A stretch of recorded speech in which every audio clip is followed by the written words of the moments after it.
Commissioner Lazzarini, Yvonne Moriarty News.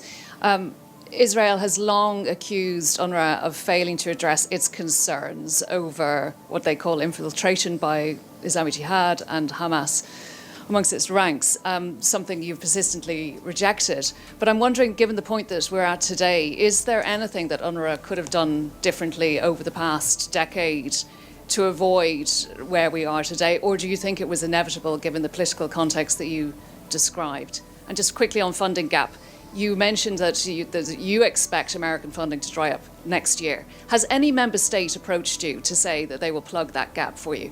Thank you. Well, let me start with the second question.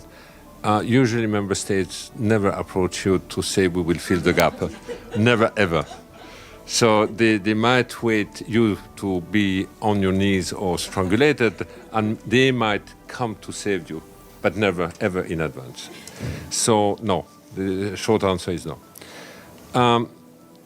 It is true that we keep, the main argument to undermine, to delegitimize the agency are all these accusations of collusion with Hamas and infiltration by Hamas and all this allegation. I have been very clear on this one. I acknowledge that we are operating in a very complicated environment, deeply emotional, deeply divided. So there is no zero risk, but as an agency, we will apply the zero tolerance.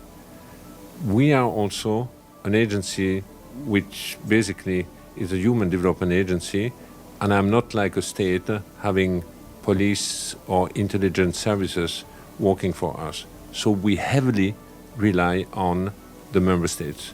Now, one way to rely on the member states, and this is a practice the agency has put in place over the last 15, 20 years, is to regularly share the list of the staff to the host country, which means in the region we have shared with the Palestinian Authority, with a neighboring country, but also with Israel. Now, one of the recommendations of the Catherine Colonna report was you should share it more frequently.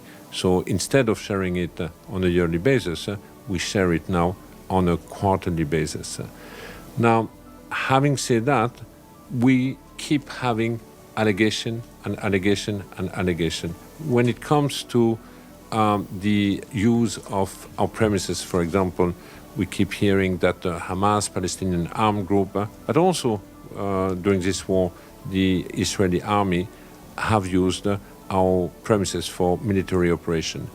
Today, 90% of the Gaza Strip is under evacuation order. It's a combat zone. It's very difficult for us to check what is true or not true. But I repeatedly not only condemn, which is obvious, but ask that a board of inquiry be put in place, and I really hope that this board of inquiry will be put in place to investigate, in fact, all these allegations. I keep also saying that, we are in a war of narrative, there are different type of narrative, the war of disinformation.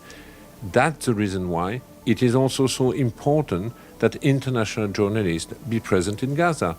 We have relied until now on absolutely heroic work done by Palestinian journalists, but when we talk about, polarization and different narrative across the world, the presence of international journalists is absolutely key. And I really wish you would be able to be present just to double check basically also what you are hearing.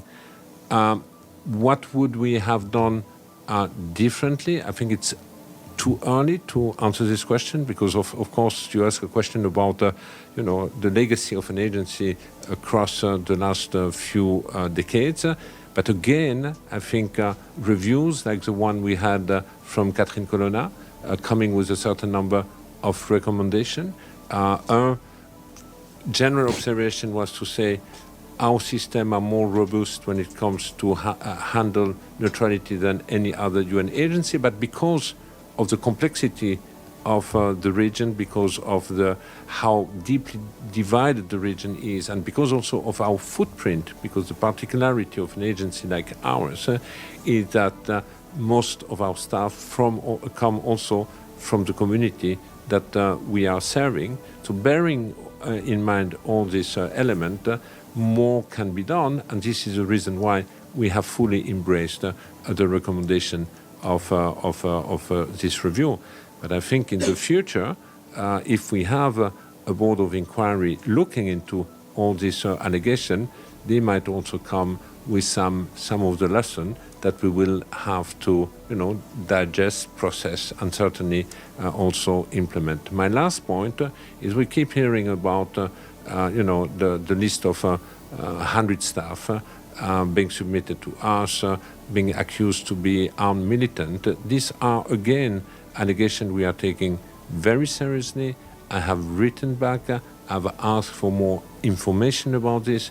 The OIOS also has been assessed, but until today, we haven't received any more information than a list of names on a paper, which makes any possible investigation extraordinarily difficult.